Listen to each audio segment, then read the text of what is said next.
Je m'appelle Mélissa et l'ARS Bourgogne-Franche-Comté m'a chargée d'aller à la rencontre de personnes qui sont à l'initiative de projets en faveur de l'accès aux soins et de la santé pour tous. Je vous emmène avec nous.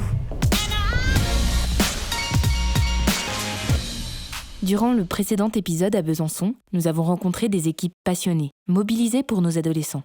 Aujourd'hui, nous allons voir que des solutions existent pour tous les âges. C'est ce que m'expliquait Hélène sur un projet porté par la délégation territoriale de Saône-et-Loire en faveur des personnes âgées à domicile. Nous voici à Mâcon. Je m'appelle Nathalie Pasquier, je suis chargée de mission à la direction du cabinet du pilotage et des territoires, en charge du suivi des établissements pour personnes âgées dépendantes et des services de soins infirmiers à domicile. L'objet du projet, c'est les centres de ressources territoriaux. C'est un nouveau dispositif en lien avec les nouvelles exigences sociétales qui obligent les professionnels des EHPAD et ceux du domicile à repenser l'accompagnement des personnes âgées qui vivent à domicile. Comment un projet d'une telle ampleur se met en place sur le territoire ? C'est un travail entre plusieurs directions métiers de l'ARS, la direction de l'organisation des soins et de l'autonomie, la direction du cabinet du pilotage et des territoires. Et puis, chaque partenaire de l'ARS émettait un avis sur les dossiers qu'on avait reçus et on devait se mettre d'accord pour sélectionner le projet le plus pertinent.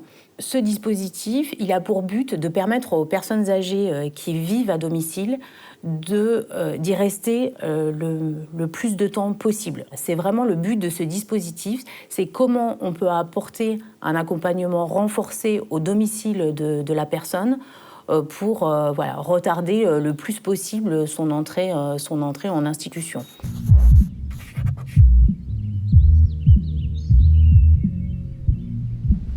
On sent qu'il y a la question du lien social qui est assez forte dans ce projet. Est-ce que vous pourriez m'en dire un mot ?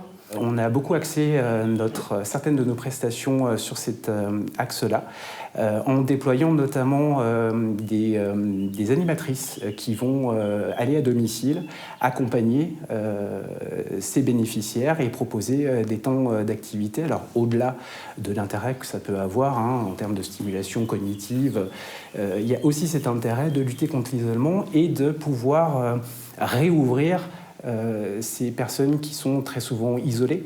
Et en parallèle, et ça fait partie des missions du Centre de ressources territoriales, c'est d'ouvrir une partie des animations de l'EHPAD et de pouvoir accueillir un certain nombre de personnes de plus de 60 ans vivant chez elles et qui souhaitent pouvoir participer à ces temps d'activité.